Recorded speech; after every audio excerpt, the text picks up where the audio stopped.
রক্তাক্ত শরীর নিয়ে লাশ দুটোর সামনে বসে আছি। লাশ দুটো আমার দিকে ভয়ানক দৃষ্টিতে তাকিয়ে আছে।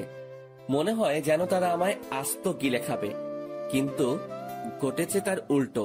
আমি তাদেরকে গিলে খেয়ে নিয়েছি। ঠিক তখনই আরাফাত আরো বেশ কয়েকজন ছেলে পেলে চলে আসে। ভাই, আপনার শরীরের এই অবস্থা কেন? আর লাশ দুটো সামনে পড়ে আছে যে, এরা কারা? আরাফাত, এরা আমায় মারতে এসেছিল, কিন্তু তারা এটা জানে না যে যাকে তারা মারতে এসেছে সে একটা ভয়ঙ্কর নরপিশাচ। ওই বরাবরের মতন এই হলো, আমায় মারতে এসে নিজের প্রাণ হারালো। আচ্ছা শোন, লাশ দুটোকে গুম করে ফেল, এদের অস্তিত্ব সহ যেন কেউ কোনোদিন খুঁজে না পায়। আচ্ছা ভাই, আপনি সেসব নিয়ে একদম টেনশন করবেন না। আমরা লাশ দুটোকে জায়গা মতো দাফন করে দিব। কেউ আর কোনোদিন তাদের খোঁজও পাবে না। আর ভাই, আপনি এবার গিয়ে রক্তমাখা শরীরটা ধুয়ে ফেলুন। আচ্ছা, আমি গেলাম, তোরা এদিকটা সামলে ফেল। তারপর সেখান থেকে বাসায় চলে এলাম। বাসায় এসে ওয়াশরুমে ঢুকে নিজেকে ধুয়ে মুছে হায়না থেকে মানুষের রূপে ফিরিয়ে আনলাম। রাত বাজে 11টা। বাসায় আমি ছাড়া আর কেউ নেই, আর থাকবেই বা কি করে? আমার তো পরিবার বলতে কেউ নেই, তাই একা বাসা নিয়েই থাকি। তারপর ফ্রেশ হয়ে এসে শুয়ে পড়লাম। খাওয়া দাওয়ার কোনো মুড নেই আজকে, কারণ যেদিনই কাউকে দুনিয়া থেকে বিতাড়িত করি সেদিনই খাওয়ার মুড থাকে না, তাই সেভাবেই ঘুমিয়ে পড়লাম। পরের দিন সকালবেলায় ঘুম থেকে উঠে রেডি হয়ে নিলাম, কারণ কলেজে যেতে হবে। ও হ্যাঁ, আমার পরিচয় তো দেওয়াই হয়নি। চলেন কলেজে যেতে যেতে সংক্ষিপ্ত করে পরিচয়টা দিয়ে দেই। আমি আকাশ মাহমুদ, সেটা তো কারোর অজানা নয়। পড়ালেখা অনার্স শেষ বর্ষ। পরিবার বলতে কেউ নেই, ছোটকাল থেকেই এতিমখানায় বড় হয়েছি। বাকি সমস্ত কিছু গল্পের সাথে থাকলে জানতে পারবেন। আপনাদের সাথে কথা বলতে বলতে কলেজে এসে পৌঁছেছি। আমি কলেজের গেট দিয়ে প্রবেশ করতেই সবাই আমাকে দেখে মাথা নিচু করে ফেলে, কারণ তারা সবাই আমাকে ভালো করে চিনে। যে কলেজে ঘাটতেরা কেউ যদি থাকে সেটা হলাম আমি, তাই ভয়ে কেউ কখনো লাগতে আসে না। আর আমি এই পুরো কলেজে নিজের হুকুমত চালাই। আমার মুখের উপরে কথা বলবে এমন কোন বাপের বেটা জন্ম নেয়নি এই কলেজে। ঠিক তখনই আমার ক্লোজ ফ্রেন্ড মামুনের সাথে দেখা হয়। পুরো কলেজে এই মামুন এই মাত্র একজন ব্যক্তি যে কিনা আমার সবচাইতে কাছের মানুষ। তার সাথেই আমার সমস্ত উঠা বসা। কি রে আকাশ, কখন আসলি? এই তো একটু আগে। তুই? আমি মাত্র এসেছি। আচ্ছা, সকালের মেডিসিন নিয়েছিস এখনো? আরে না রে, ঘর থেকে বের হয়ে সোজা কলেজ এসেছি। তুই নিয়েছিস নাকি মেডিসিন? আরে না, আমিও তোর মতন ঘর থেকে বের হয়ে সোজা কলেজেই এসেছি। আচ্ছা দাঁড়া, একজনকে দোকানে পাঠাচ্ছি। ঠিক তখনই পাশ দিয়ে একটা ছেলে হেঁটে যাচ্ছিল। এই এদিকে আয় তো। ছেলেটা আকাশের ডাক শুনে তাড়াতাড়ি আকাশের কাছে আসে। জি ভাইয়া।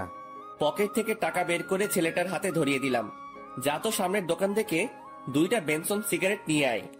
ভাইয়া প্লিজ, টাকাটা আপনার কাছে রেখে দিন, আমি আমার টাকা নিয়ে আনতেছি। আরে লাগবে না, তুই টাকাটা নে। ভাইয়া প্লিজ, আপনি টাকাটা রেখে দিলে অনেক খুশি হতাম। আচ্ছা ঠিক আছে, যা। তারপর ছেলেটা সিগারেট আনতে চলে গেল। মামুন এত সময় ধরে এই মেডিসিনের কথাই বলছিল। আচ্ছা বল, কিরকম হালচাল তোর? এই তো দোস্ত, তোর? আমার আর কি, ওই একই রকম কাটে দিনকাল। আচ্ছা আকাশ, তোকে তো একটা কথা বলতে ভুলে গেছি। আজ নাকি কলেজে অনার্স প্রথম বর্ষের অ্যাডমিশন পরীক্ষা হবে। সেই বিষয়ে কি তুই কিছু জানিস? হ্যাঁ শুনেছিলাম। যাক, শুনলে তো ভালো, কারণ প্রথম সেকশনের অ্যাডমিশন হলে তো তোদেরকে কলেজের নিয়ম সম্পর্কে অনেক কিছু জানাতে হয়। সিনিয়রদেরকে রেসপেক্ট করার বিষয় সম্পর্কেও তাদেরকে অবগত করতে হয়। মামুন, তুই মনে হয় এখনো সেই পুরনো দিনে পড়ে আছিস। শোন, তোকে একটা কথা বলি, কলেজে অ্যাডমিশন নিলেই বাকিদের মুখে আমাদের সম্পর্কে জেনে যাবে তারা। নিজেদের নাম ডাক ঢোল বাজিয়ে ওদেরকে জানানোর কোনো প্রয়োজন নেই। হ্যাঁ ঠিক বলেছিস। আসলে জিনিসটা আমার মাথায় ঘুরপাক খাচ্ছিল, কারণ গতবার নেতা মুজিবের ছোট ভাই এইসব নিয়ে কত ঝামেলাই না করলো। থাক, বাদ দে এখন ওসব কথা। ছোট ভাই সিগারেট নিয়ে এসেছে। এই যে ভাইয়া, আপনাদের সিগারেট। ধন্যবাদ ভাইয়া তোকে। আচ্ছা, কোনো সমস্যা হচ্ছে তোর কলেজে? ভাইয়া, একটা ছেলের সাথে একটা কথা নিয়ে বাড়াবাড়ি হয়েছে। সে আমাকে মারার হুমকি দিছিল। কোন ডিপার্টমেন্টের সে? আমাদের ডিপার্টমেন্টের। এখন সোজা গিয়ে ওরে বলবি আকাশ ভাই তোরে ডাকতেছে, ওরে সাথে নিয়ে তুই সহ এখানে আসবি। আচ্ছা ভাইয়া। আমি আর মামুন বসে বসে আড্ডা দিচ্ছি। একটু পর ছেলেটা তার ডিপার্টমেন্টের ছেলেটাকে সঙ্গে করে নিয়ে আসে আমার কাছে। ছেলেটা মাথা নিচু করে দাঁড়ায় আছে। কিরে, তুই নাকি ওরে মারবি বলে হুমকি দিছিস? ছেলেটা চুপচাপ দাঁড়িয়ে আছে আকাশের সামনে। কিরে, কথা বলস না কেন? আমি যে তোকে কিছু জিজ্ঞেস করেছি সেটা কি তোর কানে যায় নাই? ভাই হ্যাঁ দিছিলাম হুমকি। ছেলেটার কথা শুনে রাগ উঠে গেল। আমি কলেজে থাকতে একজন আরেকজনকে মারার হুমকি দেয়। রাগটা আর কন্ট্রোল করতে পারলাম না, ঠাস করে একটা থাপ্পড় বসাই দিলাম ছেলেটার গালে। আজকের পর ওইসব চিন্তা মাথা থেকে ঝেড়ে ফেল। এই ছেলে আমার ছোট ভাইয়ের মতন, ওরে মারা তো দূরের কথা, ওসব নিয়েও যদি ভাবিস তাহলে সোজা উপরের টিকিট কাইটটা হাতে ধরাই দিব। ভাই আমার ভুল হয়ে গিয়েছে, আজকের পর কোনোদিন ওর সাথে ভেজাল করব না। শুধু ওর সাথে কেন, কারোর সাথেই করব না। হয়েছে, যা এবার ক্লাসে যা। আর ভাইয়া শোন, এই ছেলে যদি নেক্সট টাইম কোনো ধরনের কোনো কিছু করে তাহলে সোজা আয়শা আমারে বলবি। শুধু সে না, পুরো কলেজের কেউ যদি তোর সাথে আয়শা কোনো সমস্যা করে আমারে জানাবি। আর নে এই টাকাটা, বলে ছেলেটার হাতে একটা 100 টাকার নোট গুজে দিলাম। তুই আরেকদিন সিগারেট খাওয়াস, কিন্তু আজ যদি তোরে টাকা না দেই সেটা এক ধরনের ঘুষ হয়ে যাবে। তাই টাকাটা দিয়ে দিলাম, যা এবার মন দিয়ে ক্লাস কর। আচ্ছা ভাইয়া। ছেলেটা চলে গেল। আমি আর মামুন আবার কথা বলায় ব্যস্ত হয়ে গেলাম। আজও ক্লাস করব না। আমরা প্রায় সময় ক্লাস না করে দুজন কলেজের বাহিরে বসে আড্ডা দেই। দুজন মিলে আড্ডা দিচ্ছিলাম। ঠিক তখনই কলেজের ফার্স্ট ইয়ার অ্যাডমিশনের জন্য মানুষ আসা শুরু হয়ে গেল। সবাই নিজের গার্ডিয়ান নিয়ে এসেছে। অ্যাডমিশনের ইয়া লম্বা সিরিয়াল লেগে গেছে প্রিন্সিপালের রুমের বাহিরে। সবাই কিন্তু অনলাইনেই অ্যাপ্লাই করেছে, কিন্তু আজ আসার কারণ হলো প্রথম দিনের ফর্মালিটিস পূরণ করা। প্রিন্সিপালই আজকে সবাইকে দেখা করতে বলেছে। আমরা তাদের দিকে খেয়াল না করে নিজেদের মতন আড্ডা দিচ্ছি। আড্ডা দিতে দিতে হঠাৎই নজর পড়লো একটা মেয়ের দিকে, যে কিনা ধবধবে একটা সাদা জামা পরিধান করে গুটি গুটি পায়ে হেঁটে প্রিন্সিপালের রুমের সামনে গিয়ে দাঁড়ালো, যেখানে সবাই দাঁড়িয়ে অপেক্ষা করছে প্রিন্সিপালের সাথে দেখা করার জন্য। মেয়েটাকে দেখে আমার ধ্যান তার দিকে আটকে গিয়েছে। কিরে, এই মেয়েটাকে তো আগে কখনো কলেজে দেখিনি। নতুন বর্ষে হয়তো অ্যাডমিশন নিতে এসেছে সে, কিন্তু তার গার্ডিয়ান কোথায়? সবাই নিজের গার্ডিয়ান নিয়ে এসেছে, কিন্তু সে একাই কেন এলো? হাজারটা প্রশ্ন ঘুরপাক খাচ্ছে মেয়েটাকে নিয়ে। তখনই মামুন আমায় ধাক্কা দিল হাত দিয়ে। কিরে, কোন দুনিয়ায় হারিয়ে গেলি? দোস্ত, দেখ তো মেয়েটাকে। হ্যাঁ সুন্দর আছে রে মামা। শুধু কি সুন্দর নাকি, আমার কাছে তো হুড়পড়ি লাগছে। এই এই ওয়েট, আকাশ, কিরে মামা, তুই এসব কি বলছিস? তোর মুখে তো আগে কোনদিন কোনো মেয়ের প্রশংসা করতে শুনিনি। কাহিনীটা কিরে? আরে সেসব কিছু না। আর তাছাড়া সুন্দর মানুষ তো সুন্দর বলে প্রশংসা করবে না তো কি করব? মামা, আমায় কাহিনী শেখাতেই শোনা। পানি আমিও ঘুরে খেতে পারি। দূর বেটা। আচ্ছা ছাড় এখন সব কথা। আচ্ছা যা, ছেড়ে দিলাম, কিন্তু একটা কথা না বললেই নয়, যে মেয়েটাকে কিন্তু তোর সাথে হেব্বি মানাবে।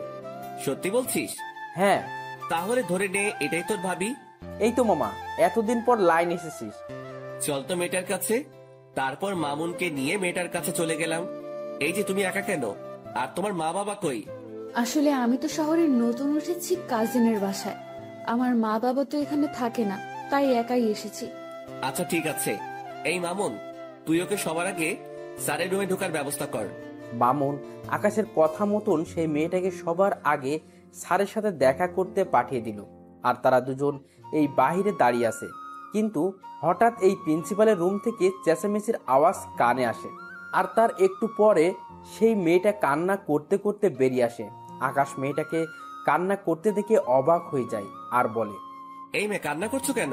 আসলে স্যার আমায় ঝাড়ি দিয়ে বের করে দিয়েছে, মা বাবা নিয়ে না আসায়।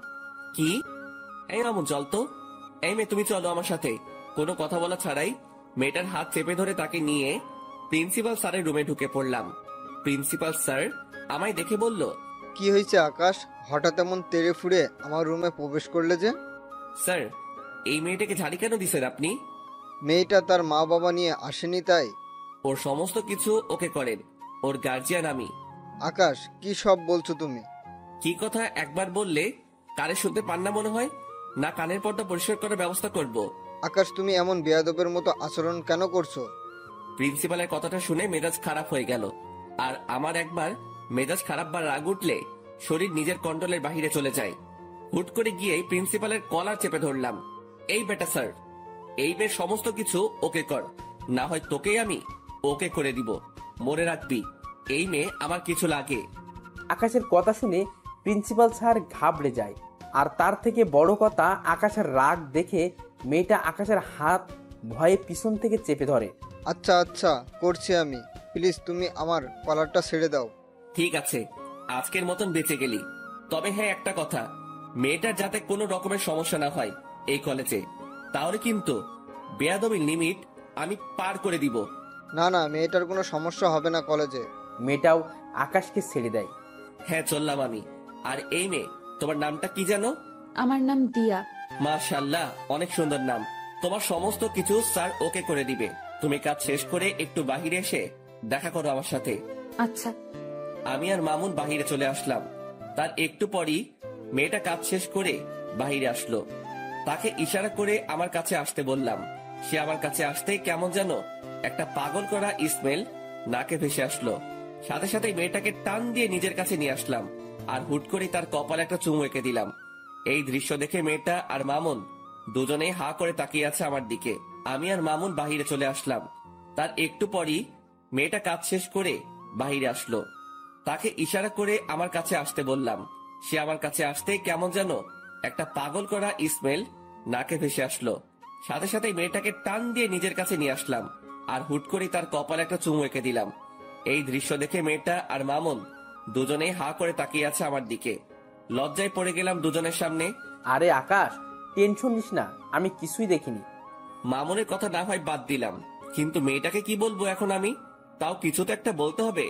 আসলে দিয়া সরি, আমি কোনো একটা মোহে পড়ে গিয়েছিলাম। দিয়া আকাশের কথার কোনো উত্তর না দিয়ে চুপচাপ দাঁড়িয়ে আছে। দিয়া, তুমি কি রাগ করলে? না, রাগ করিনি। তাহলে ঠিক আছে, দেখে আমার পাশে বসো। দিয়া আমার কথা মতন আমার পাশে এসে বসলো। আমার ভিতরে কিছু একটা প্রবল গতিতে দৌড়াদৌড়ি করছে, কিন্তু কি সেটা বুঝে উঠতে পারছি না। তবে ভিতরে যত কিছুই হোক না কেন, উপরে আমি পুরোপুরি ফিট। আচ্ছা দিয়া, তোমার বাসা কোথায়? আমার বাসা গ্রামে। আমি পড়াশোনার জন্য আমার এক আত্মীয়ের বাসায় উঠেছি। ও, যাক ভালোই। তবে শোনো, কলেজে কোনো ঝামেলা হলে আমায় জানাবে, না হয় আমার নাম বললেই সব ঝামেলা মিটে যাবে। কিন্তু তুমি আমার নাম জানো তো? জি জানি, আপনার নাম আকাশ। প্রিন্সিপাল স্যার তখন আপনার নাম বলায় জেনেছি। হ্যাঁ, আমার নাম আকাশ। আচ্ছা স্যার কবে থেকে কলেজে আসতে বলেছে? আগামীকাল থেকে। ঠিক আছে, সময় মতো চলে এসো। আর আমার নাম্বারটা দিচ্ছি, কোনো সময় দরকার হলে আমায় ফোন করো। আচ্ছা, এবার কি আমি যাব? হ্যাঁ, যাও। মেয়েটা আমার থেকে নাম্বারটা নিয়ে সোজা চলে গেল। আমি মেয়েটা চলে যাওয়ার দিকে এক নজরে তাকিয়ে আছি, কিন্তু অবাক করা বিষয় ঘটলো যখনই আমি মামুনের দিকে তাকালাম। তখন মামুন আমার দিকে চোখ পাকিয়ে তাকিয়ে আছে। কিরে মামুন, আবার কি হলো? আকাশ, মেয়েটা এই অল্প সময়ের মাঝেই তোর ভিতরে শক্ত করে গেঁথে গিয়েছে মনে হচ্ছে। জানি না রে কিছু আমি। না জানিস বললে তো আর হয় না, কারণ নিজের চোখেই সব দেখলাম। যেই ছেলে কোনোদিন কোনো মেয়েকে পাত্তা দেয় না, সে আজকে একটা মেয়েকে চুমু পর্যন্ত খেয়ে ফেলেছে। শুধু তাই নয়, মেয়েটার ভালো মন্দের খোঁজ নেওয়া হচ্ছে আবার। আরে মামুন, কি শুরু করলি বলতো? হ্যাঁ, সত্যি বললে মানুষ চেতে যায়। থাক, আর কিছু বলবো না। হ্যাঁ, তুই আর কিছু না বলেই ভালো। মামুন চুপ হয়ে গেল, আর তখনই পকেটে থাকা ফোনটা বেজে ওঠে। ফোনটা হাতে নিয়ে দেখি ছোট ভাই আরাফাতের ফোন। সাথে সাথে ফোনটা রিসিভ করলাম। কিরে, হঠাৎ এই সময় ফোন দিলি যে, কিছু হয়েছে নাকি? না ভাই, তেমন কিছু না, তবে বিশাল একটা জিনিস হাতে লেগেছে। কি? ভাই, যেই ছেলেগুলো আপনাকে মারতে এসেছে তারা মাস্তান নামক একটা গ্যাংয়ের ছেলেপেলে। কিন্তু অবাক করা বিষয় হলো, কেউ তাদেরকে হায়ার করেছে আপনাকে মারার জন্য। আর যে হায়ার করেছে সে একটা মেয়ে। আমি সেই মেয়েটা সম্পর্কে খোঁজ লাগিয়েছি, কিন্তু কোনো খবরেই বের করতে পারিনি। তবু এইটুকু বের করতে পেরেছি, মেয়েটা নাকি অনেক বড় মাফিয়া, যার ধরাছোঁয়ার কাছে যেতে হলেও নাকি 1000 বছর লেগে যাবে। আরাফাতের মুখে এসব কথা শুনে থতমত খেয়ে গেলাম। হঠাৎ একটা মেয়ে আমায় মারার জন্য উঠে পড়ে কেন লেগেছে? আমি তো কারোর তেমন কোনো ক্ষতি করিনি। আচ্ছা ঠিক আছে, আমি দেখছি সেসব বিষয় নিয়ে। আচ্ছা ভাই। আর ওইদিকে ছেলেপেলের কি খবর? হ্যাঁ ভাই, ভালোই। যাক, ভালো হলেই ভালো। আচ্ছা শোন, এখন ফোনটা রাখলাম, পরে কথা বলবো। নে তোর সাথে আমি। তারপর ফোনটা রেখে দিলাম। ফোন রাখতেই মামুন জিজ্ঞেস করলো, কি রে, কি হয়েছে রে? আরে আরাফাত খবর দিল, আমায় যে ছেলেগুলো মারতে এসেছিল তাদেরকে নাকি কে কন্টাক্ট দিয়েছে, আর যে কন্টাক্ট দিয়েছে সে নাকি একটা মেয়ে। কি সাংঘাতিক ব্যাপার বাপরে। আচ্ছা বাদ দে এখন ওসব কথা, আর চল এখান থেকে যাওয়া যাক। হ্যাঁ চল, আমিও বাসায় যাব। তারপর দুজন সেখান থেকে উঠে গেলাম। দুজনেই দুজনের বাসার জন্য রওনা হয়েছি। দেখতে দেখতে বাসায় পৌঁছে গেলাম। বাসায় এসে কিছু কাপড় চোপড় অপরিষ্কার ছিল, সেসব ধুয়ে মুছে শুকাতে দিলাম। তারপর খেয়ে দিয়ে ঘুমিয়ে পড়লাম। বিকেল বেলায় ঘুম থেকে উঠে কাপড়গুলো এনে লন্ড্রিতে পাঠিয়ে দিলাম। এমন টুকিটাকি কাজ করতে করতে দিনটা কেটে গেল। পরের দিন সকালবেলায় ঘুম থেকে উঠে রেডি হয়ে কলেজের উদ্দেশ্যে রওনা হব। তখনই থানার ওসি ফোন দিল আমায়। আকাশ ভাই, আপনি একটু আর্জেন্ট থানায় এসে দেখা করুন, আপনার সাথে জরুরি কিছু কথা ছিল। আচ্ছা স্যার, আজকে কলেজ শেষ, তাই আবার বাসায় ঢুকে ব্যাগটা রেখে ঘরটা তালা দিয়ে বের হয়ে গেলাম। তারপর সোজা থানার পথে রওনা হলাম। হঠাৎই মাথায় এলো দিয়া আজ কলেজে আসবে, আর আজকেই তার প্রথম দিন। তাড়াতাড়ি মামুনকে ফোন দিলাম। হ্যাঁ দোস্ত বল। আজ হয়তো কলেজে আসা হবে না, তুই একটু দিয়াকে দেখে শুনে রাখিস, কারণ আজকে তার প্রথম দিন, তার যাতে কোনো ধরনের কোনো সমস্যা না হয়। আচ্ছা তুই সেসব নিয়ে চিন্তা করিস না, আমি কলেজের সামনেই আছি, আমি সবটা দেখছি। মামুনের সাথে কথা বলে আকাশ ফোন রেখে দেয়। আকাশ থানার উদ্দেশ্যে রওনা হয়, আর এদিকে মামুন দিয়ার জন্য অপেক্ষা করছে। দিয়া আসতেই মামুন তাকে কলেজের ভিতর দিয়ে আসে আর সবাইকে কড়াভাবে বলে দেয় যে দিয়াকে যেন কেউ কোনো ধরনের বিরক্ত না করে, কারণ সে আকাশের কলিজা। মামুনের মুখে এমন কথা শুনে সবাই অবাক হয়ে যায়, কারণ তারা কেউ মামুনকে চিনেই না। তখন মামুন আবার বলে, কথাটা একবার বলেছি, এই একবারে যেন সবার কানে ঢোকে, না হয় পরের বার শোনার জন্য কেউ আর সেই অবস্থা থাকবে না। মামুনের কথায় সবাই বিষয়টাকে নিজের ভিতরে ফিট করে নেয় যে এই মেয়েকে কোনো রকম প্যারা দিলে জীবন হারাতে হবে, কারণ যেই ছেলে পুরো ক্লাসের সামনে এমন উঁচু গলায় কথা বলতে পারে সে মানুষও খুন করতে পারবে। অন্যদিকে মামুন তাদের বলে ক্লাস থেকে বের হয়ে যায়। দেখতে দেখতে সময় পার হয়ে যায়। আকাশ থানার ওসির সাথে এখনো বসে বসে কি যেন জরুরি কথা বলছে। ঠিক তখনই দিয়ার নাম্বার থেকে আকাশের কাছে ফোন আসে। সে দিয়ার ফোন থেকে চমকে ওঠে। কিরে, হঠাৎ কি কারণে দিয়া ফোন দিল? না, ফোনটা রিসিভ করি। ফোনটা রিসিভ করতে অপর পাশ থেকে দিয়ার কান্নার আওয়াজ ভেসে আসলো। ফোনের অপর পাশ থেকে দিয়ার কান্নার আওয়াজ শুনে কলিজাটা মোচড় দিয়ে ওঠে। এই দিয়া, কি হয়েছে? আপনি কোথায়? তাড়াতাড়ি কলেজে আসেন, আমার আপনাকে প্রয়োজন। আচ্ছা আসছি, কিন্তু কি হয়েছে সেটা তো বলবে। ব্রেকের সময় আমি কলেজ থেকে একটু বের হয়েছিলাম, তখনই হুট করে কোথা থেকে যেন একটা ছেলে আসে আর আমার সাথে অসভ্যতামি শুরু করে। শুধু তাই নয়, সেখানে একটা ছেলে আমার ওড়নায় টান দিয়ে ধরে বলে আমার শরীর নাকি তার চাই। দিয়ার মুখে এই সমস্ত কথা শুনে পায়ের রক্ত মাথায় উঠে যায়। সাথে সাথে ওসির সামনে থেকে উঠে হাঁটা দিলাম। আকাশ ভাই, কোথায় যাচ্ছেন আপনি? স্যার, আমার একটা জরুরি কাজ পড়ে গেছে, আমি আপনার সাথে পরে কথা বলবো এই বিষয়ে। সাথে সাথে ওসি স্যারের সেখান থেকে বের হয়ে জলদি কলেজের উদ্দেশ্যে রওনা হলাম। আর যেতে যেতে মামুনকে ফোন দিলাম। হ্যালো মামুন। আরে আকাশ, আমি এখনই তোকে ফোন দিতাম, দিয়াকে নাকি কিছু ছেলে উত্ত্যক্ত করছে কলেজের বাইরে। তো তুই কোথায় ছিলি? আরে তুই তো জানিসই, এই যে তুই কলেজে না থাকলে আমার ভালো লাগে না, তাই আমি দিয়াকে তার ক্লাসে ঢুকে দিয়ে সবাইকে তার বিষয়ে বলে দিয়েছি। পরে আমি কলেজ থেকে বের হয়ে যাই, আর কলেজ থেকে বের হওয়ার আগে একটা ছোট ভাইকে বলেও দিয়ে এসেছিলাম যাতে করে দিয়ার কোনো সমস্যা না হয়, আর সেই আমাকে ফোন দিয়ে সেই সব ছেলের কথা বলল। আচ্ছা, তুই যেখানে আছিস না কেন তাড়াতাড়ি কলেজে আয়, আমিও আসছি। তারপর ফোনটা রেখে দিয়ে সোজা কলেজে। কলেজে পৌঁছাতে দেখি মামুনও গাড়ি থেকে নামছে মাত্র। তাড়াতাড়ি গাড়ি থেকে নেমে মামুনকে নিয়ে কলেজের ভিতরে চলে গেলাম। ঠিক তখনই মামুনের ঠিক করা সেই ছোট্ট ভাইটা এসে বলল, ভাইয়া, ছেলেগুলো নাকি আপুর সাথে অনেক অসভ্যতম করেছে। তুই চিনিস সেই ছেলেগুলোকে? আসলে ভাইয়া, আমি তখন সেখানে ছিলাম না, তাই তাদেরকে দেখিনি। আচ্ছা, দিয়া কোথায়? ওই যে ভাইয়া, দিয়া আপু প্রিন্সিপালের রুমে বসে কান্না করছে। আমি এবং প্রিন্সিপাল স্যার অনেকবার আপুকে জিজ্ঞাসা করেছি ছেলেগুলোর ব্যাপারে, কিন্তু আপু কোনো কিছু বলছে না, শুধু বসে বসে কান্না করছেন। মাথার রক্ত পুরো টকবক করছে। তাড়াতাড়ি প্রিন্সিপাল স্যারের রুমে চলে গেলাম। সেখানে গিয়ে দেখি দিয়া বসে বসে কান্না করছে। সে আমাকে দেখতে পেয়ে দৌড়ে এসে আমায় জড়িয়ে ধরে ফুপিয়ে কান্না করে দিল। এই দিয়া, প্লিজ শান্ত হও, আমি এসে গেছি। তুমি কি ওই ছেলেগুলোকে চিনো? দিয়া ফুপাতে ফুপাতে আকাশকে বলে, না, আমি চিনি না। আচ্ছা, শুধু এইটুকু বলো যে ছেলেগুলো তোমার সাথে অমনটা করে কোন দিকে গিয়েছে?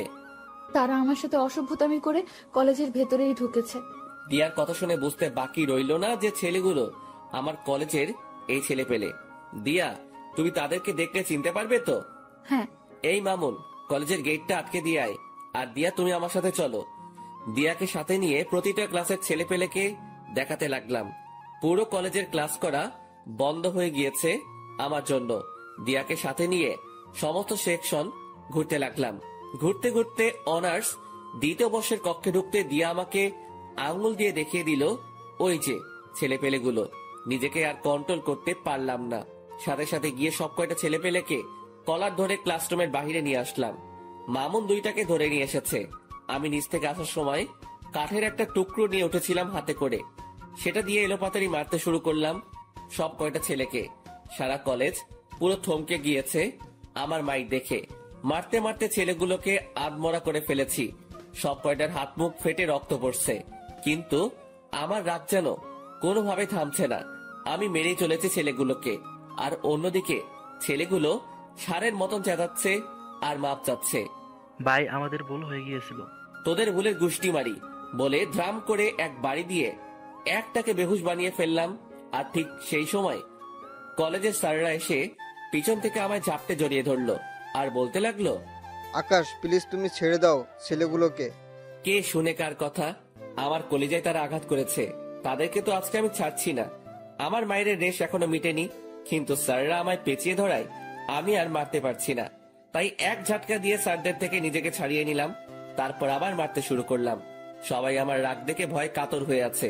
স্যাররাও আমায় আটকাতে না পেরে ভয়ে আমার থেকে দূরে সরে যায়। আর ঠিক সেই সময় দিয়া এসে সবার সামনে আমাকে জড়িয়ে ধরে, আর আমি সাথে সাথে শান্ত হয়ে যাই। স্যাররা সবাই দিয়ার কাণ্ড দেখে অবাক হয়ে তাকিয়ে আছে দিয়ার দিকে, যে কে এই মেয়ে, যে আকাশকে কিনা আমরা অনেকেই মিলে থামাতে পারলাম না। আর সেখানে এই মেয়েটাকে ধরা মাত্রই সে সমস্ত রাগ মাটিতে ফেলে দিল। কেউ যেন কিছু বুঝে উঠতে পারছে না। সবাই অবাক দৃষ্টিতে দিয়ার দিকে তাকিয়ে আছে। তখনই দিয়া বলে ওঠে, এই আকাশ, আপনি প্লিজ শান্ত হন আর ওদেরকে ছেড়ে দিন, না হয়তো মরে যাবে ওরা। আচ্ছা ঠিক আছে, যাও, ছেড়ে দিলাম। কিন্তু সবাইকে একটা জিনিস জানানোর আছে।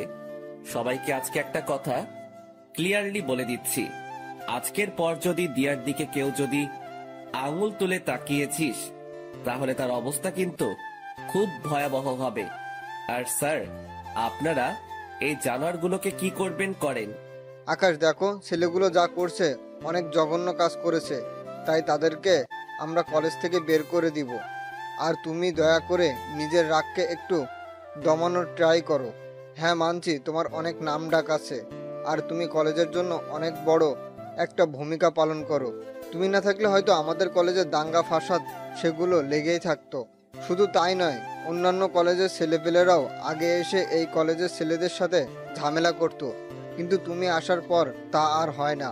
তবে একটা জিনিস তোমার মাথায় রাখতে হবে যে এই কলেজের শিক্ষক যারা আছেন তারা তোমার গুরুজন, তাই সেই বিষয়টা একটু খেয়াল রাখিও। জি স্যার, সেটা খেয়াল রাখবো। তবে একটা জিনিসই আমার মাথায় কাজ করে না, যে এই ছেলেগুলো আমাদের কলেজের ছেলে হয়েও তারা এই কলেজের স্টুডেন্টের সাথে অসভ্যতাম করে। শুধু অসভ্যতা বললে ভুল হবে, তারা নোংরামি করে। কত বড় বুকের পাটা তাদের! আকাশ, এই বাজে আচরণের জন্যই আমরা তাদেরকে বের করে দিব। জি স্যার, ফয়সালা আপনাদের। আর আমি দুঃখিত স্যার কলেজের পরিবেশটাকে খারাপ করার জন্য। আপনারা প্লিজ আবার ক্লাস নেওয়া শুরু করেন, আর স্টুডেন্ট ভাইরা সবাই যে যার ক্লাসে চলে যান। আমার কথা শুনে সবাই সবার মতন ক্লাসে চলে গেল, কিন্তু দিয়া আমার সাথে দাঁড়িয়ে আছে। এই দিয়া, ক্লাস করবে না তুমি? না, আমি ক্লাস করব না। তো কি করবে? আপনার সাথে থাকবো আর গল্প করব। আচ্ছা ঠিক আছে। তারপর দিয়াকে নিয়ে নিচে চলে গেলাম। নিচে বলতে আমি আর মামুন রোজ যেখানে বসে আড্ডা দেই সেখানে নিয়ে গেলাম দিয়াকে। দিয়া আমার কাঁধে মাথা রেখে চুপচাপ আমার পাশে বসে আছে। আমার ভিতরে কেমন যেন এক ধরনের তুফান বইছে। একটু আগে দিয়ার জন্য ছেলেগুলোকে কি মারটাই না মারলাম, নিজেকে প্রেমিক পুরুষ মনে হচ্ছে। তবে যাই হই হব, আগে মেডিসিন খেয়ে নেই। মামুন, সিগারেট দে তো, থাকলে একটা। এখন সিগারেট খাবি তুই? হ্যাঁ, কোনো সমস্যা? না, এই নে সিগারেট, আর আমি একটু আসছি। মামুন পকেট থেকে সিগারেট বের করে দিয়ে কোথায় জানি গেল, আর আমি সেটা হাতে নিয়ে জ্বালিয়ে টানতে শুরু করলাম। কিন্তু হঠাৎই লক্ষ্য করলাম দিয়া আমার ঘাড়ে নিজের উষ্ণ ঠোঁটের জোড়া দিয়ে স্পর্শ করছে। দিয়ার এমন আচরণ দেখে কাঁপাকাঁপি শুরু হয়ে গেল আমার, কারণ এই জীবনের প্রথম কেউ আমার শরীরে স্পর্শ করেছে। সে এবার আমার কাঁপুনি আরো বাড়িয়ে দিল। সে এবার আমার ঘাড়ে চুমু খাওয়া আরম্ভ করে। দিয়া, কি করছো? আপনার সিগারেটের ধোঁয়ায় আমার অনেক সমস্যা হচ্ছে, তাই সমস্যা দূর করতে আমি ওই কাজ করছি। মানে কি দিয়া? মানে হলো আপনার ওই সিগারেটের ধোঁয়া আমাকে যন্ত্রণা দিচ্ছে, তাই আমি সেই যন্ত্রণা থেকে মুক্তি পেতে আপনার ঘাড়ে স্পর্শ করছি। এতে করে আপনার শরীরের স্মেলটা নাকে আসছে, আর সিগারেটের ধোঁয়াটা তার মতন হাওয়ায় ভেসে ভেসে চলে যাচ্ছে। দিয়ার কথা শুনে হা হয়ে গেলাম। মেয়েটা সত্যি আসলে আস্ত একটা পাগলি। তাড়াতাড়ি সিগারেটটা হাত থেকে ফেলে দিয়ে দু হাত দিয়ে তাকে জড়িয়ে ধরলাম। সেও আমায় জড়িয়ে ধরেছে নিজের হাত দুটো দিয়ে। তারপর তাকে জড়িয়ে ধরে তার ঠোঁট জোড়াগুলো নিজের করে নিলাম। তৎক্ষণাৎ মনে পড়ল আমি কলেজের গণ্ডিতে দাঁড়িয়ে আছি। সাথে সাথে দিয়াকে ছেড়ে দিলাম। আর ঠিক সেই সময় মামুন আমাদের দিকেই আসে। কিরে, কোথায় গিয়েছিলি? আরে, বাইরে গিয়েছিলাম একটু। আচ্ছা শোন না, নতুন যারা অ্যাডমিশন নিয়েছে সেখান থেকে একটা মেয়েকে আমার বেশ ভালো লেগেছে রে। এই যে দেখ, দূর থেকে মেয়েটার একটা ছবি তুলে এনেছি। কই দেখি, দেখা। মামুন ফোনটা এগিয়ে দিয়ে সেই মেয়েটাকে দেখাচ্ছে। বাহ, মাশাআল্লাহ, সুন্দর তো মেয়েটা। দোস্ত, এখন কি করবো বলতো? কি করবি আর? ভালো লাগলে প্রপোজ করবি। কি বলছিস এসব? তো কি করবি তুই? তোর কি অন্য কোনো প্ল্যান আছে নাকি? আরে না না, দূর। তাহলে যেটা বলেছি সেটাই কর। আর তবে আগে একটু ভালো করে দেখে শুনে নে, পরে গিয়ে প্রপোজ করিস। আর দরকার হয় দিয়া তোকে সাহায্য করবে এই বিষয়ে। আমাকে তো দেখালেন না মেয়েটাকে, তাহলে কিভাবে সাহায্য করব? আচ্ছা নাও, দেখো তুমি। মামুন ফোনটা এগিয়ে দিয়ে মেয়েটার পিকটা দিয়াকে দেখালো। সে মেয়েটাকে দেখে থতমত খেয়ে যায়, আর আকাশ জিনিসটা লক্ষ্য করে। কি হয়েছে দিয়া? না না, কিছু না। তো মুখের বুলি বন্ধ হয়ে গেল কেন? কই মুখের বলি বন্ধ হয়েছে আমার তো দিব্যি কথা বলছি। আচ্ছা, তাহলে বলো মেয়েটা কেমন দেখতে, আর মামুনের সাথে মানাবে কিনা? মোটামুটি সুন্দরী, আর মামুন ভাইয়ের সাথে মানাবে বলতে রং ঠং দেখে তো মনে হচ্ছে মানাবে, কিন্তু পরে কি হয় কে জানে। পরে কি হবে মানে বুঝলাম না। আরে আমি বলতে চেয়েছি যে মেয়েটার কোনো রিলেশন আছে কিনা সেসব নিয়ে জেনে শুনে এগোতে। ও হ্যাঁ, মামুন তুই সেসব বিষয় জেনে এগোবি। আচ্ছা আচ্ছা চল এবার উঠা যাক। আর দিয়া, এবার বাসার দিকে যাওয়া দরকার। হ্যাঁ, আমিও চলে যাব। ঠিক আছে চলো, তোমায় গাড়িতে উঠিয়ে দিয়ে আসছি। তারপর দিয়াকে গাড়িতে উঠিয়ে দিয়ে আমি বাসায় চলে আসলাম। মামুনও চলে গেল। আমি গাড়ি থেকে নামতেই দেখি বাসার সামনে কয়েকজন ছেলে পেলে দাঁড়িয়ে আছে। ছেলেগুলোকে দেখে মনের মধ্যে একটা বাড়ি খেলো। কিরে, ছেলেগুলো কারা?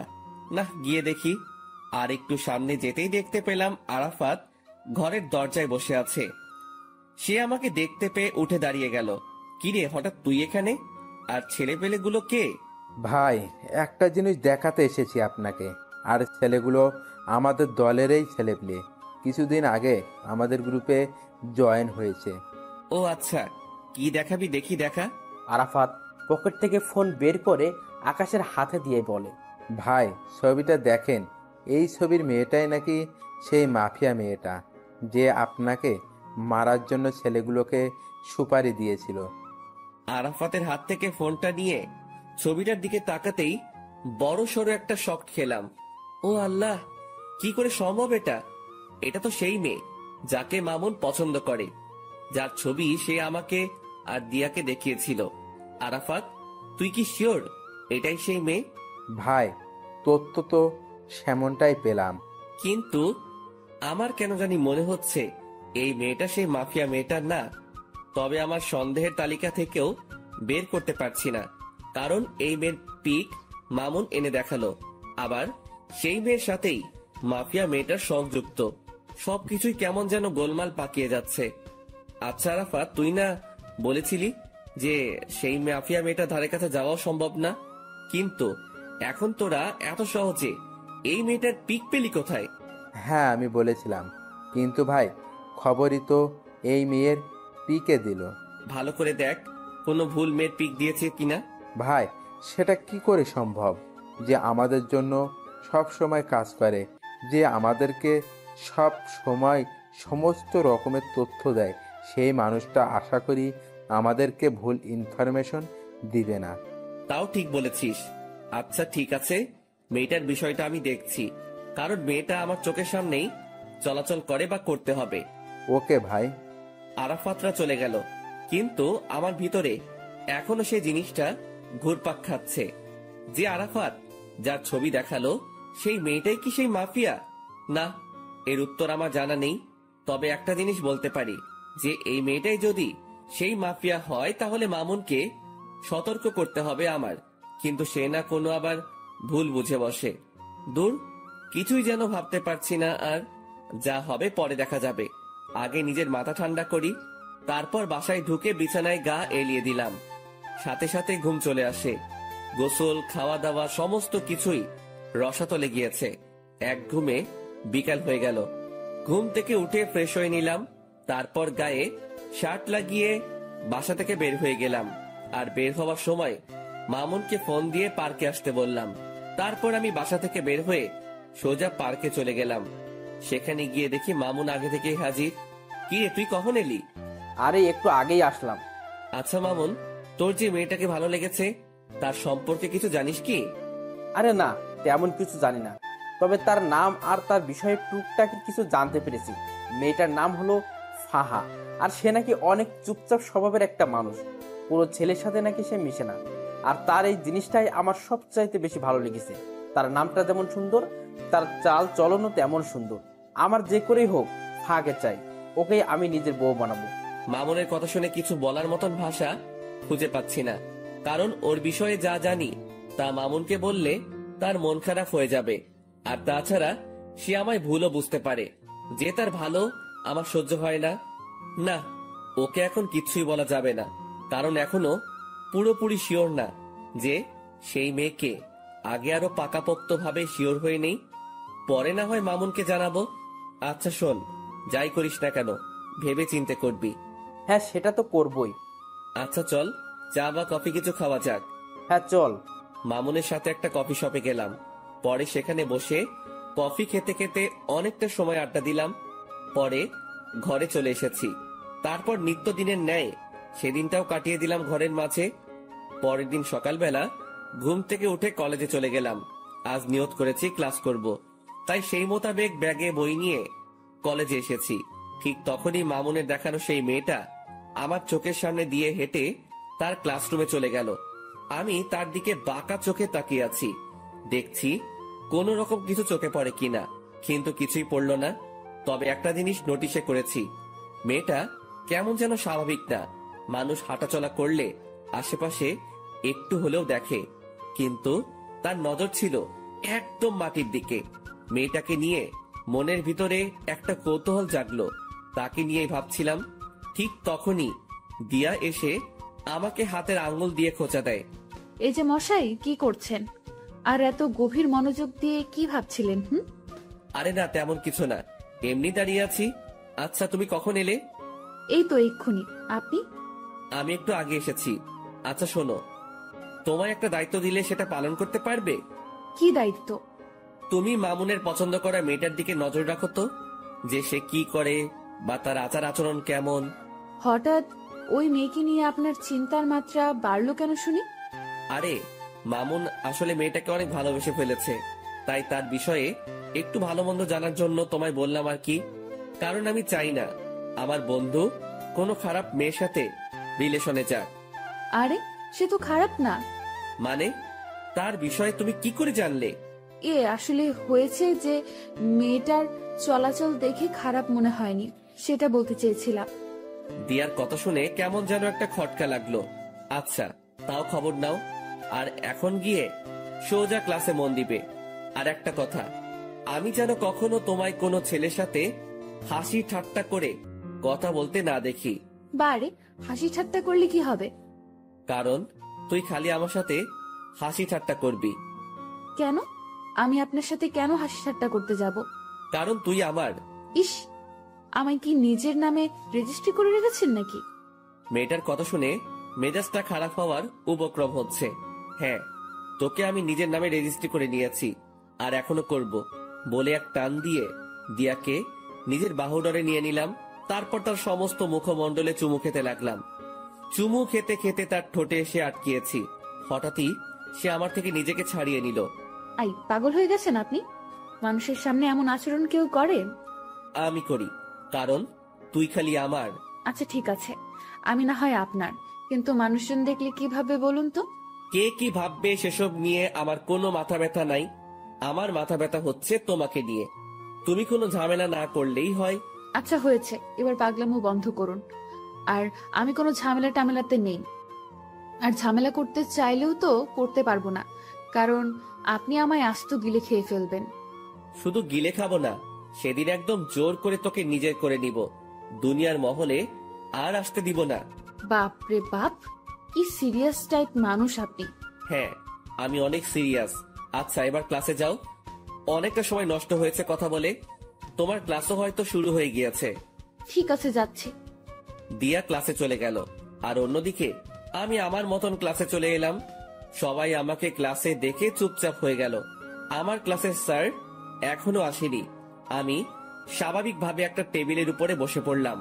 তার কিছু সময় পর মামুন আসলো। সে এসে আমার পাশে বসলো। দুজন একটু কথা বলে স্যারের জন্য অপেক্ষা করছি। কিছুক্ষণ পর অপেক্ষার প্রহর কাটলো। স্যার ক্লাসে আসলো, এসে ক্লাস নিতে শুরু করলো। আজ অনেক কয়টা ক্লাস করেছি, আর মাত্র 1 ঘন্টা বাকি। এই মামুন, আজকের মতো ক্লাস এখানেই শেষ রে। আজকে আর ক্লাস করব না। আচ্ছা চল, আমিও বেরিয়ে যাব। শেষ ঘন্টা না করে মামুনের সাথে বেরিয়ে গেলাম।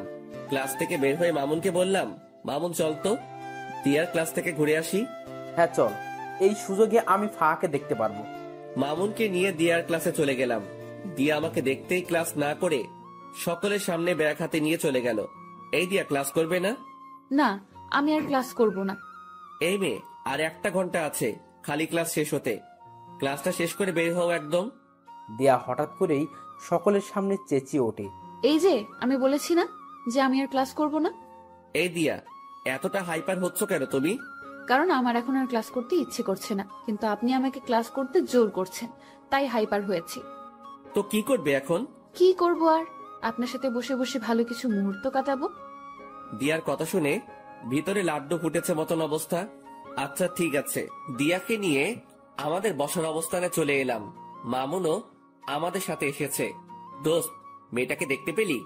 না রে, তাকে তো ক্লাসের কোথাও দেখিনি। কারণ সে আপনারা আসার 1 ঘন্টা আগে ক্লাস থেকে বেরিয়ে গিয়েছি। ও আচ্ছা, কিন্তু কোথায় গিয়েছে? কে জানে কোথায় গিয়েছে, হয়তো বাসায় যাবে গেলে, না হয়তো কলেজেই থাকবে। কিন্তু তাকে তো আমরা কলেজের বাইরে দেখতে পাইনি। তাহলে হয়তো বাসায় চলে গিয়েছে। হ্যাঁ সেটাই হবে হয়তো। মামুন ফাহাকে দেখতে না পেয়ে মন খারাপ করে ফেলে। আরে মামুন, তুই মন খারাপ করিস না। ভালোবাসার মানুষ কখনো এত সহজে ধরা দেয় না। দেখবি একসময় তুই ঠিকই তাকে নিজের করে পাবি। জানি না রে কি আছে কপালে, তবে মেয়েটা আমার কলিজার গেথে গিয়েছে। মামুনকে কি বলে সান্ত্বনা দিব জানি না, তবে মন থেকে খালি দোয়া এটাই করি যে সেই মেয়েটা যেন ভালো হয়, আর মামুনের সাথে যেন তার সমস্ত কিছুই সঠিকভাবে হয়, কিন্তু বর্তমানে মামুনের চেহারাটা পুরো আধার হয়ে আছে। ওকে সান্ত্বনা দেওয়ার মতন ভাষা খুঁজে পাচ্ছি না।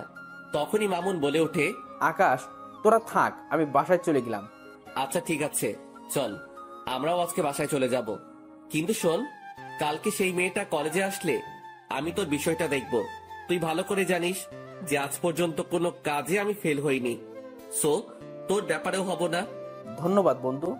তারপর সবাই সবার মতন বাসায় এসে গেলাম। দিয়াকে তার বাসায় পাঠিয়ে দিয়ে মামুন আর আমি যে যার মতন চলে গেলাম। এদিকে আমি বাসায় আসতেই দরজার নিচে একটা খাম চোখে পড়লো। কে যেন একটা খাম আমার দরজার নিচে রেখে গেছে। কৌতূহল করে সেটা হাতে উঠালাম। সেটা হাতে নিয়ে বুঝতে পারলাম খামটার ভিতরে কোনো একটা কিছু আছে। তারপর খামটা খুলতেই দেখি ভাঁজ করা একটা সাদা কাগজ। কৌতূহলটা যেন আরো বেড়ে গেল। কাগজের ভাঁজটা খুলে দেখি কিছু লেখা আছে কাগজটাতে। কোনো কিছু না ভেবে লেখাটা পড়তে শুরু করলাম। আপনি যাকে আপন ভাবছেন সে আপন নয়। মনে রাখবেন, বিকেল বেলায় সূর্য মেঘের আবরণে ঢেকে গেলে পরের সকালে সেই সূর্যই আবার নতুন রূপে আকাশে উদিত হয়। তারপর আর কিছু লেখা নেই। লেখাটা পড়ে আমার ভিতরটা মোচড় দিয়ে উঠল, কারণ লেখাটা আমায় কি ইঙ্গিত করতে চাইছে তা আমি বুঝে ফেলেছি। তাড়াতাড়ি কাগজটা ভাঁজ করে পকেটে রেখে দিলাম। তারপর চাবি দিয়ে দরজা খুলে বাসায় ঢুকে সোফায় গা ছেড়ে দিয়ে বসে পড়লাম। মাথাটা ভো ভো করে ঘুরছে, মনে হচ্ছে যেন নিজের ভিতরেই ঘূর্ণিঝড় বইছে। অনেকটা সময় সোফাতে বসেই কাটিয়ে দিলাম। দেওয়াল ঘড়িটার দিকে নজর পড়তেই দেখি ঘড়ির কাঁটা 2টা ছাড়িয়ে গেছে। তাড়াতাড়ি সোফা ছেড়ে উঠে ফ্রেশ হতে চলে গেলাম। কিছুক্ষণ পর ফ্রেশ হয়ে ওয়াশরুম থেকে ফিরে আসলাম। তারপর খাবার খেতে খেতে মাথায় আসলো আরাফাতের কথা। যেই ভাবা সেই কাজ। তাড়াতাড়ি খাওয়া দাওয়া সেরে আরাফাতকে ফোন লাগিয়েছি। হ্যাঁ ভাই, বলেন। শোনো, আমার কেন জানি মনে হচ্ছে মাফিয়া মেয়েটা আমার খুব নিকটে। তুই সেই মেয়েটা সম্পর্কে একটু ভালো করে জাস্টিফাই কর। আচ্ছা ভাই। তারপর ফোনটা রেখে দিলাম। কিন্তু আমার মনের ভিতরে বাড়ি খাচ্ছে অন্য কিছু নিয়ে। আমার মনে হয় না যে সেই ফাহা মেয়েটাই মাফিয়া। ধুর, এসব নিয়ে আর ভাবতে পারছি না। মাথায় আর চাপ না নিয়ে ঘুমিয়ে পড়লাম। বিকেল বেলায় মামুনের ফোন পেয়ে ঘুমটা ভেঙে গেল। কিরে মামুন, হঠাৎ ফোন দিলি যে? তোর সাথে একটু জরুরি কথা ছিল। তুই এখন কোথায় আছিস? কোথায় থাকবো আবার, বাসায় আছি। আচ্ছা, রেডি হয়ে শপিং মলে চলে আয়। ওকে। তারপর ফোনটা রেখে দিয়ে রেডি হয়ে শপিং মলে চলে গেলাম। সেখানে গিয়ে দেখি মামুন চোখ মুখ কালো করে বসে আছে। কিরে, কি হয়েছে রে? আকাশ, আসলে আমার কাছে একটা মেইল এসেছে। সেখানে কে যেন 2 বাক্যের কিছু একটা লিখে পাঠিয়েছে। কি সেটা? সেখানে লেখা আছে, ভাবিয়া করিবেন কাজ, না হয় হয়ে যাবে দের। আপনি যা হোক সাধারণ ভাবিতেছেন, সে আসলে ভয়ঙ্কর এক রক্তচোষা। এই লেখাটা কে যেন মেইল করেছে। এটার মানে কি আকাশ? মামুনের মেইলের 2 শব্দের বাক্য শুনে ভিতরটা পুরো শুকিয়ে গেছে। কারণ এই 2 শব্দের বাক্যটার অর্থ আমার জানা। মামুন আসলে কেউ একজন আমাদেরকে অনেক সতর্ক করতে চাইছে যে আমরা হয়তো কোনো বড়সড় বিপদে ফাঁসতে চলেছি।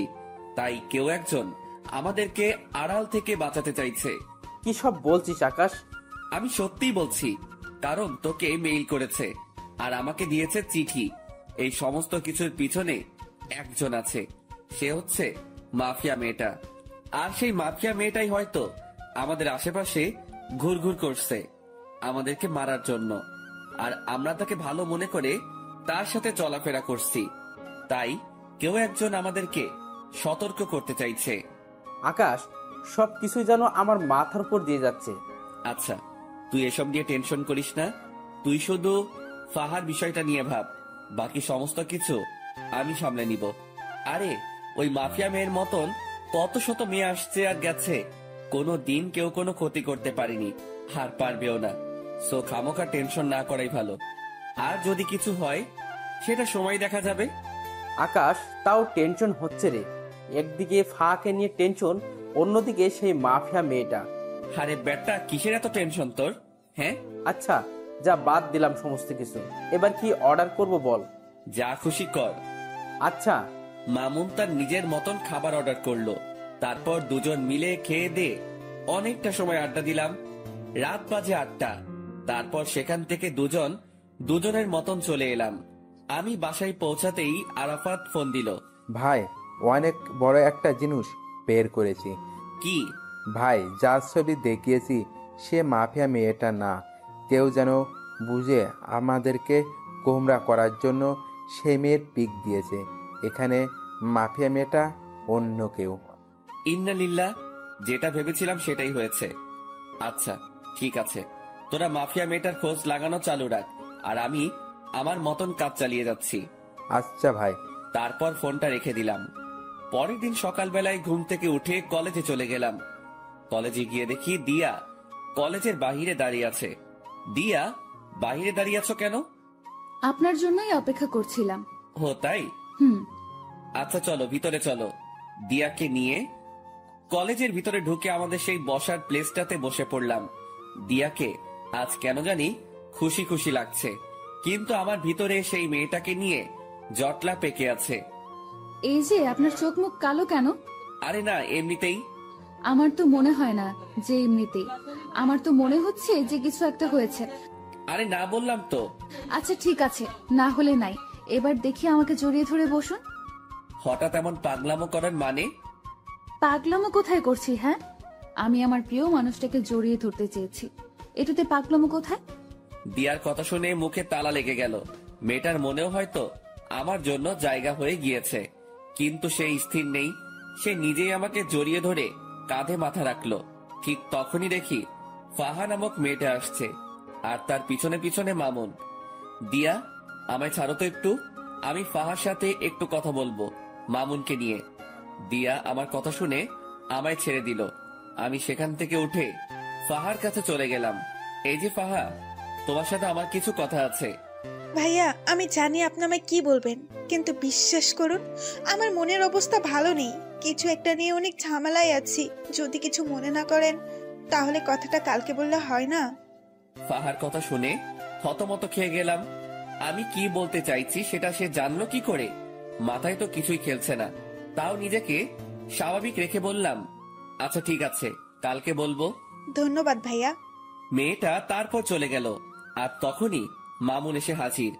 দোস্ত, কি বলবো রে? তেমন কিছুই বলেনি, আর বলবেই বা কি করে? কারণ আমি তোর কথা তো তাকে বলিনি, কারণ তার নাকি আজ মন খারাপ, তাই সে কালকে শুনবে বলেছে আমার কথা। ও আল্লাহ জানে কি রিয়াকশন আছে ওর। মামুন, তুই নিশ্চিন্ত থাক। আর একটা জিনিস আমি লক্ষ্য করেছি, সে কিন্তু তোর বিষয়ে অলরেডি খবর পেয়ে গিয়েছে, কারণ তার হাবভাব দেখে সেটা আমি বুঝে নিয়েছি। সেটা কি করে জানলো? কি করে জেনেছে সেটা আমি জানি না, তবে সে যে জেনেছে সেটা আমি শিওর। আকাশ, এখন কি হবে আল্লাহ জানে। কি হবে আর? সে তোর বউ হবে। আকাশ, তুই ঠাট্টা করিস এখনো? ঠাট্টা না, সত্যি বললাম। সত্যি হলে তো ভালোই। আচ্ছা চল এবার ক্লাসে যাওয়া যাক। তারপর সবাই সেখান থেকে উঠে যে যার মতন ক্লাসে চলে গেলাম। আজও প্রায় অনেক কয়টা ক্লাস করেছি, তবে শেষের ঘন্টাটা করিনি। শেষের ঘন্টা না করে আমি আর মামুন কলেজের বাহিরে একটা খালি জায়গা আছে, সেখানে দাঁড়িয়ে দাঁড়িয়ে সিগারেট খাচ্ছি। হঠাৎই দেখি সেদিন কলেজের যে ছেলেগুলোকে আমি মেরেছিলাম দিয়ার জন্য, সেই ছেলেগুলো আরো সাথে অনেক ছেলে পেলে মিলে আমার দিকেই এগিয়ে আসছে। সবার হাতেই লাঠি ছোটা। ছেলেগুলোকে দেখে আমি মামুনকে বললাম, মামুন তাড়াতাড়ি জায়গা ত্যাগ কর এখান থেকে। কিন্তু কেন? কারণ এখানে একটা বড়সড় ঝামেলা হবে। তুই তাড়াতাড়ি জায়গা ত্যাগ কর, আমি এদিকটা দেখছি। না, আমি তোরে ছেড়ে কোথাও যাচ্ছি না, যা হবে দেখা যাবে। তুই আসলে একটা ঘাওড়া মামুন। হ্যাঁ, যা বলার বলতে পারিস। আমি মামুনকে আর কিছু না বলে তাড়াতাড়ি আরাফাতকে মেসেজ করে বলে দিলাম। অন্যদিকে ছেলেপেলে গুলো আস্তে আস্তে আমার কাছে চলে আসলো। তারা এসেই আমার আর মামুনের উপরে প্রহার করতে শুরু করে। অনেক কয়জন ছেলে পেলে তাদের, আর এদিকে আমি আর মাত্র মামুন। কিন্তু আমরাও কম না, আমরাও প্রতিহার করতে শুরু করলাম।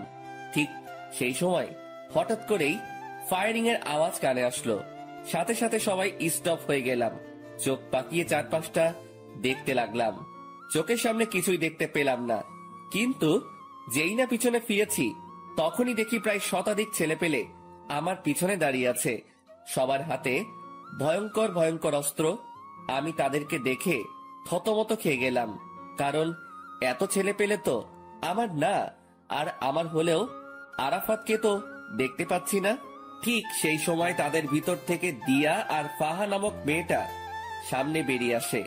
এই দৃশ্য দেখে পায়ের নিচ থেকে যেন মাটি সরে গিয়েছে আমার। কে এই দিয়া আর ফাহা? থ হয়ে সেই জায়গাটাতেই দাঁড়িয়ে আছি। অন্যদিকে দিয়া হাতে হকি স্টিক নিয়ে আমার দিকে এগিয়ে আসছে। দিয়ার কর্মকাণ্ড দেখে ভিতরটা যেন মরুভূমির মতন শুকিয়ে গেছে। দিয়া আকাশের দিকে এগিয়ে যাচ্ছে হাতে হকি স্টিক নিয়ে। দিয়ার কাণ্ড দেখে আকাশের 12টা অলরেডি বেজে গিয়েছে, কিন্তু তবুও সে নিজেকে স্ট্রং রাখার ট্রাই করেছে। দিয়া হকি স্টিক হাতে নিয়ে আকাশের শরীরে দ্রাম করে এক বাড়ি বসিয়ে দেয়, আর আকাশ সাথে সাথে চোখ অফ করে ফেলে। কিন্তু দিয়া বাড়িটা আকাশকে না মেরে মাটিতে মারে। আকাশ চোখ খুলতেই দেখে সে ঠিকঠাক ভাবে দাঁড়িয়ে আছে, আর দিয়া তার সামনে দাঁড়িয়ে মিটমিট করে হাসছে। কিরে পাগল, ভয় পেয়েছো বুঝি? আকাশের মুখ দিয়ে কোনো কথাই বের হচ্ছে না, সে রোবটের মতন দাঁড়িয়ে আছে। আই পাগল, ভয় পাওয়ার কিছুই নেই। আমি তোমায় মারবো না, আমি মারবো তাদেরকে যারা তোমায় মারতে এসেছে। তারপর দিয়া সেই লাঠিটা নিয়ে সেই ছেলেগুলোকে উড়োধুড়ো মারতে শুরু করে। ছেলেপিলেগুলোকে দিয়ার এত বিশাল দলবল দেখে প্রতিঘাত করার মতন দুঃসাহসও করতে পারছে না। দিয়া সব কয়টা ছেলেকে মারতে মারতে তাদের অবস্থা 12টা বাজিয়ে দেয়। সব কয়টা ছেলে রক্তাক্ত অবস্থায় মাটিতে পড়ে আছে। দিয়া আজ যেন কোনো হিংস্র পশুর রূপ নিয়েছে। আর অন্যদিকে সবাই দিয়ার দিকে চোখ বড় বড় করে তাকিয়ে আছে, বিশেষ করে আকাশ, যে কিনা আগের দিয়ার সাথে এখনের দিয়াকে কোনোভাবেই মিলাতে পারছে না। সে শান্তশিষ্ট একটা মেয়ে হিসেবে কে দিয়াকে চিনত, আর সেই দিয়াই কিনা ভয়ঙ্কর রূপ নিয়ে সামনে চলে এলো। দিয়ার এমন রূপ দেখে তার মনের ভিতর খালি একটা জিনিস এই বাড়ি খাচ্ছে, যে এই দিয়া কে। আর ঠিক সেই সময় এই দিয়া ছেলেগুলোকে মেরে রক্তাক্ত অবস্থায় সে আকাশের সামনে দাঁড়ায়। অপরদিকে ঠিক একই সময়ে আকাশের ছেলেপিলে চলে আসে। তারপর ছেলেপিলেকে দেখে আকাশের বুকে একটু সাহস আসে, যদিও সে একা লড়াই করতে ভয় পায় না। কিন্তু এখানে তো লড়াই না, সে কারোর ভয়ঙ্কর রূপ দেখেছে। আকাশের নীরবতা দেখে দিয়া বলে ওঠে, কি হলো, এতটা ঘাবড়ে আছো কেন? দিয়া, কে তুমি? জানতে চাও কে আমি? হ্যাঁ। আমি সেই মাফিয়া যে কিনা তোমায় মারার জন্য লোক পাঠিয়েছিলাম। দিয়ার মুখে এমন কথা শুনে আকাশ থতমত খেয়ে যায়, আর অন্যদিকে আকাশের ছেলেপিলেরাও ক্ষিপ্ত হয়ে যায় দিয়ার উপরে। দিয়ার মুখে এইসব কথা শুনে আরাফাত বলে ওঠে, ভাই, এদের সব কয়টা কাজ এখানে মেরে দাফন করে দিব। আই ছেলে, এই ভুল ধারণা করতে যাস না। আমায় মারতে এসে উল্টো তোরাই মারা পড়বি। দিয়া, তাহলে আমার সাথে এভাবে ছলনা করার মানে কি? যদি আমাকে মারারই হতো তাহলে এভাবে ছলনা না করে আমায় মেরে ফেললেই পারতে। আই ছেলে, একদম চুপ। তোর ওই মুখে যেন আর একটা বাজে কথাও না শুনি। আর আমি এখন কি বলি সেটা মন দিয়ে শোন। হ্যাঁ, আমি তোকে মারতে চেয়েছিলাম, কারণ আন্ডারওয়ার্ল্ডের মাফিয়ার সাথে নাকি তুই বাড়াবাড়ি করেছিস। আর তাছাড়া দেশের অনেক কজন নেতাও নাকি তোর জন্য কিছু করতে পারে না, তাই তারা সবাই মিলে প্ল্যান করে তোকে মেরে ফেলার। তাই আমাকে পাঠিয়েছে তোকে মারার জন্য। কিন্তু আমি জানি যে তোর অনেক ক্ষমতা আছে, তুইও চাইলে আমার সাথে বরাবরের মতন টক্কর দিতে পারিস বা আমায় মেরেও ফেলতে পারিস ব্যতিক্রম হলে। কিন্তু আমি এমন কোনো ঝামেলাই চাই না, কারণ আমি যেদিন প্রথম কলেজে আসি সেদিন তুই আমার চোখের পানি মুছে দিয়ে আমার কপালে চুমু খেয়েছিস। আমি যেদিন এই কলেজে আসি সেদিন তুই আমার জন্য স্যারের সাথে লড়াই করেছিস। শুধু তাই নয়, তুই আমার জন্য আরো অনেক কিছুই করেছিস। তোর জন্য সেদিন আমি ন্যায় বিচার পেয়েছি। তুই আমার জন্য সেই ছেলেগুলোকে মেরেছিস। তো আমি মানুষটা তোর সাথে বেইমানি করি কি করে? তবে হ্যাঁ, আমি তো বললাম যে তোকে আমি মারতে চেয়েছি, কিন্তু সেটা তোকে না জেনে শুনে। কিন্তু আমি যখন জানতে পেরেছি যে আমার জন্য যে দুনিয়ার সমস্ত প্রকার সমস্যার মুখোমুখি হতে পারে আমি তাকে মারতে চলেছি, সেদিন আমি এই সমস্ত কিছু বাতিল করে দিই। কারণ তুই মানুষটাকে মারা আমার পক্ষে সম্ভব না, কারণ এমন একটা মানুষকে আমি কখনোই মারতে পারবো না। আর মারতে পারবো কি করে? আমিও যে তোকে ভালোবেসে ফেলেছি, আর ভালোবাসার মানুষকে কি কেউ মারে নাকি? দিয়ার কথা শুনে 1000 ভোল্টের একটা শক খেলাম। দিয়ার কথাগুলো শুনে যেন আমার সমস্ত শরীর পাথরের রূপ ধারণ করে নিয়েছে। এত বড় ঝাটকা আমি এই জীবনে প্রথম খেলাম। কি হলো, কথা বলছো না যে? দিয়া, তুমি কি সত্যি বলছো এসব? হ্যাঁ বাবা, আমি সত্যিই বলছি। আমি আমার কলিজার গায়ে কোনোদিনও হাত দিব না।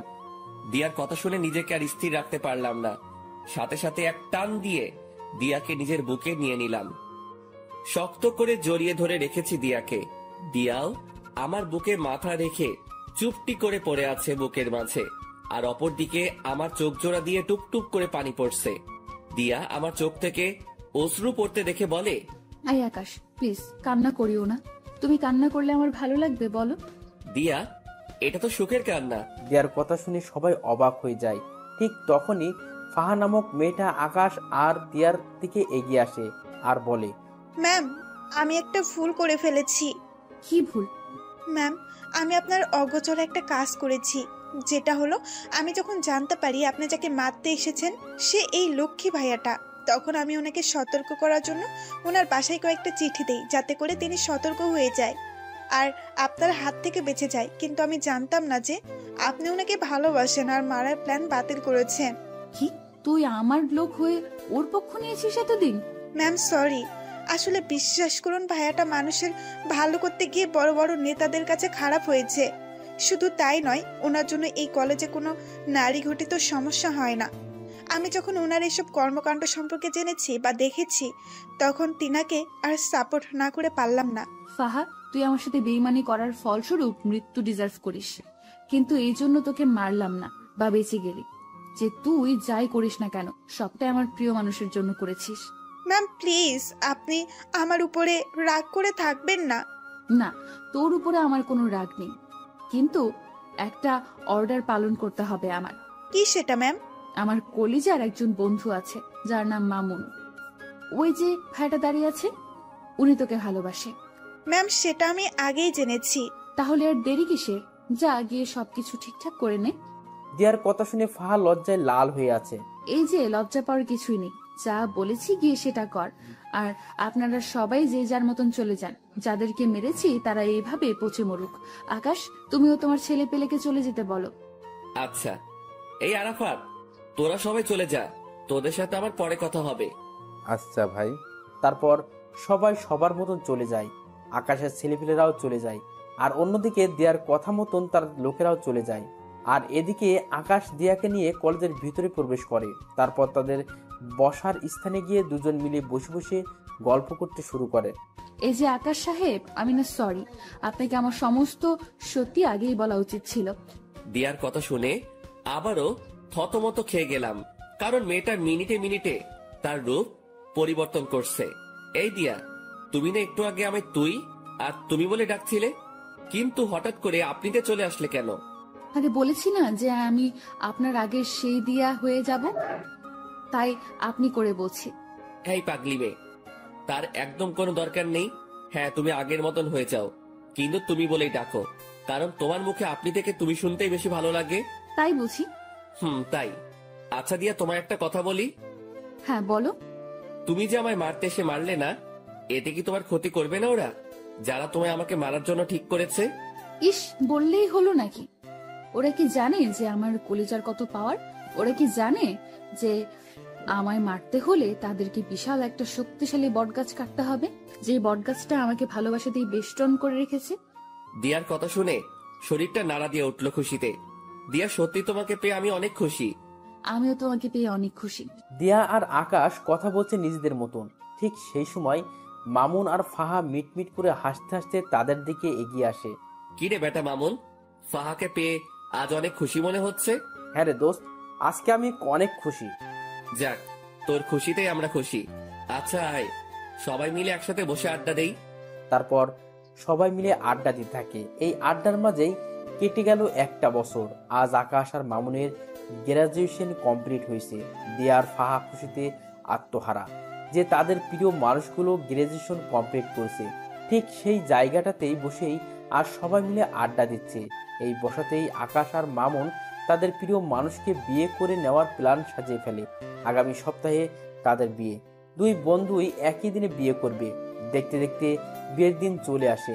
দিয়ার পরিবার থেকে তার মা আসে, যিনি কিনা দিয়ার পরিবার, তার পরিবার আর কেউ নেই। অপরদিকে ফাহার পরিবার থেকে তার মা আর মামা আসে বিয়েতে। তার পরিবারও অনেক ছোট। মামার বিয়ে হয়ে গেছে, তিনি বউ নিয়ে আলাদা থাকেন। আর ফাহার আম্মু একাই থাকেন। আগে ফাহাও একসাথে থাকতো, কিন্তু তাদের পরিবারের অবস্থা খারাপ হওয়ায় ফাহা দিয়ার সাথে যোগ দেয়। আর দিয়াও পরিবারের চালাতে এই পন্থা অবলম্বন করে। দেখতে দেখতে দুই বন্ধুর বিয়ে হয়ে যায়। এদিকে বিয়ের সমস্ত কাজ সম্পন্ন হওয়ার পর আকাশ বাসর ঘরের সামনে দাঁড়িয়ে আছে। তারপর দরজা খুলে ভিতরে ঢুকে সে ভিতরে ঢুকে দেখতে পায় সারা বাড়ি অন্ধকার। সে দিয়াকে ডাক দেয়, কিন্তু দিয়া কোনো সারা শব্দ করে না। দিয়ার সারা শব্দ না পেয়ে হাতিয়ে হাতিয়ে সামনের দিকে এগিয়ে যায়। আর ঠিক তখনই কেউ একজন চাকু নিয়ে আকাশের পেটে ঢুকিয়ে দেয়।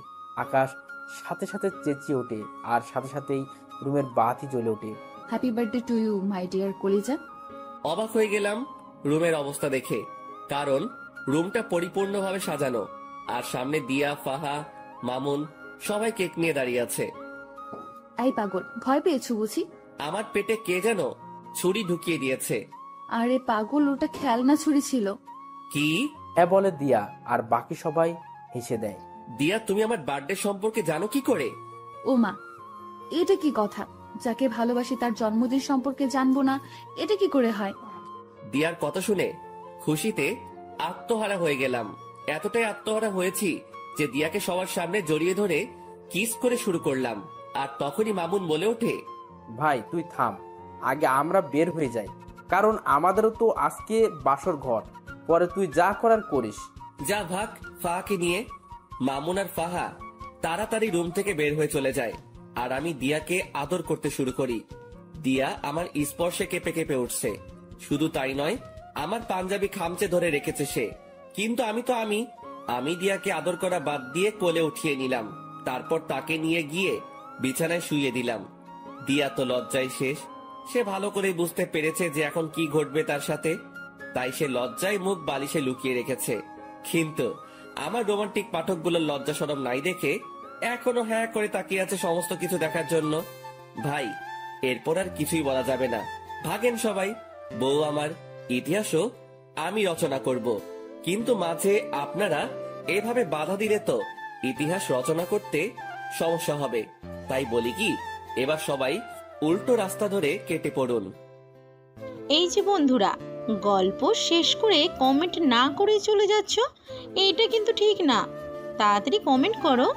আর যারা এখনো আমাদের চ্যানেলটি সাবস্ক্রাইব করো নাই, জলদি করে সাবস্ক্রাইব করে আমাদের চ্যানেলের একজন মেম্বার হয়ে যাও প্লিজ।